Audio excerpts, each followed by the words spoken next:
Their objective? To restore the 38th parallel separating the north and south of Korea. We're proud of our veterans in Contra Costa County who served us so well. What was your specific mission? To stop communists from getting any further than what it is. And you were at Chosun Reservoir. Yes. Which may be one of the more important battles. What happened there? And we were one of the artillery batteries that was in the thick of it. That's what we were there for, to walk the Marines out. They were trapped up in North Korea. And we were fired on each side of the Marines, walking them out so they get out. And that was our primary mission, to get up there and do that. To fire on each side of them to keep the Chinese off of them. And we just fired. My mission was to fight the enemy. But if you were in the mountains like I was at times, and it was winter time, you were freezing.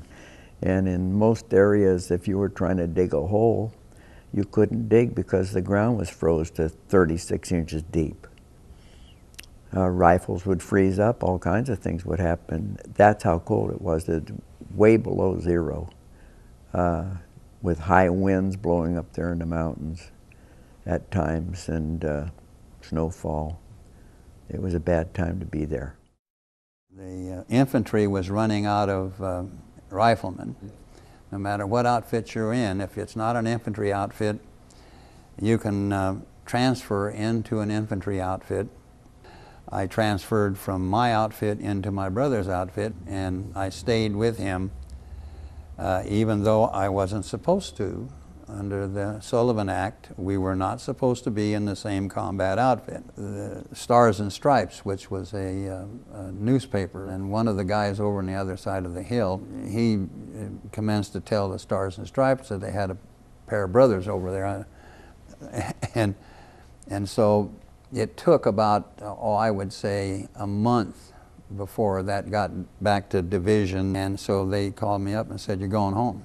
I went ahead and went through the Repel-Depel and got on a ship and went home. And what happened was he was killed that night. Jimmy, he was a very talented guy. He was just an artist, and you hate to lose artists. My specific of my mission is that I was,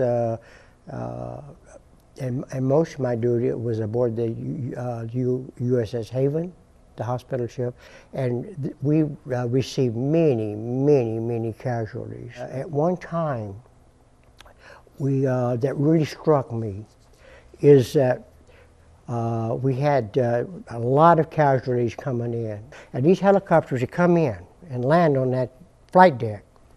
And we had a team that you just couldn't beat. We had the best medical facilities. We had everything that was just first class. To me, the most rewarding part was whenever I was able to go into the rooms, to the wards, and be among these casualties, these young casualties, and listen to them cry out and grab my hand as I walk along. When we went to Korea, I was with the 23rd Infantry Regiment Headquarters Company. The war, when I got there, was approaching the Naktong River.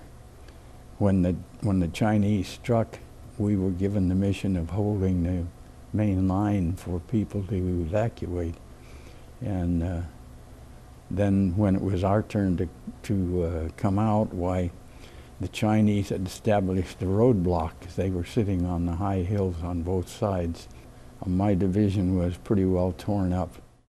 And I think the people should know what happened in Korea. What I would like for people to remember is to never forget the Korean War. I look on the wall at home. We have 5 children of our own. We have 17 or 18 grandchildren. We have 8 great-grandchildren. They're all on the wall. And that's what I see. And so I say, that's why I came home. That's why God saved me right there. And so today we salute all of our military people who fought so bravely to reestablish their objective in the forgotten war, and especially these men who represent our brave military veterans in Contra Costa County.